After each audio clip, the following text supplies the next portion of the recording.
Revelation 3512. From the 13th of August 1945. God reveals himself through creation. Divine creative will gave rise to works that are visible to the human eye in order to reveal himself to them in the works of creation. His goal is to guide the human being to recognize himself in order to then win his love and turn his will towards himself. As soon as God's greatness and glory, his love, omnipotence and wisdom are recognized, the human being also strives towards the highest being. But without this realization his mind turns to things which seem desirable to him for life on earth. The human being carries a love within himself which, however, can be a wrong one if it is meant for that which is transient. He will always strive for something, and the object of his striving should be divine. Something spiritual which is perfect, then his love is right.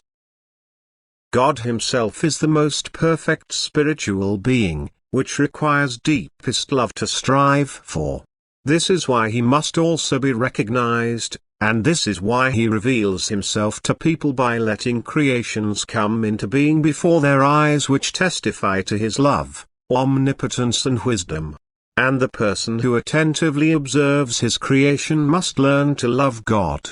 He must feel God's love and his wisdom, which has assigned its purpose to every work of creation, and he must sink into awe of his greatness and unsurpassability.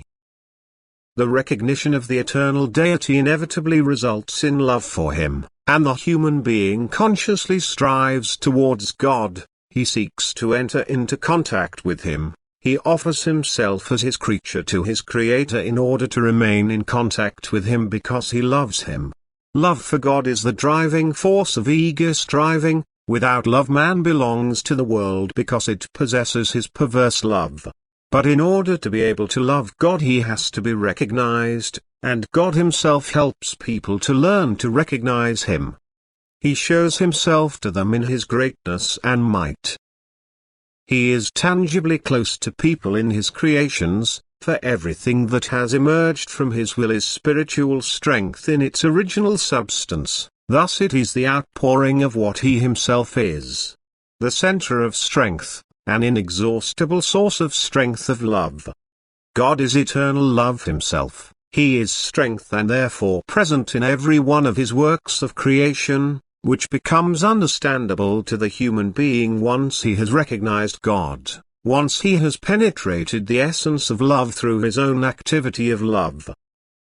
Once he has reached this level of realization, to grasp the essence and strength of love, then he no longer seeks God in the distance but he is close to him in every work of creation, and his love for him constantly grows and lets him constantly mature in realization.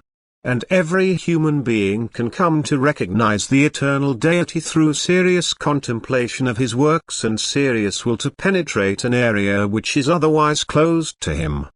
God's work and activity in the universe. God satisfies the human being's thirst for knowledge who seeks to fathom him in his desire for truth and striving for knowledge. For he wants to be known. He wants to reveal himself to people so that they can make contact with him. He wants to be loved by his living creations, and therefore he reveals himself as a being full of love, which is supremely perfect and can rightfully claim his living creations' love. Yet he does not want to force people to love, and therefore everyone is free to let the divine creation speak to him or to pass by indifferently. God is always close to people in his works, yet only tangibly to those who seek to recognize him and therefore pay fullest attention to all things by which they are surrounded. They will feel him and burn with love for him, they will try to fathom him, they will let their thoughts wander into infinity and raise questions which will be answered by the spiritual side, and they will attain realization, the consequence of which is a striving for perfection in order to be able to approach the highest and most perfect being, because the human being feels that this is the final goal of his earthly life, that he unites himself with God, from whose strength he once emerged. Amen.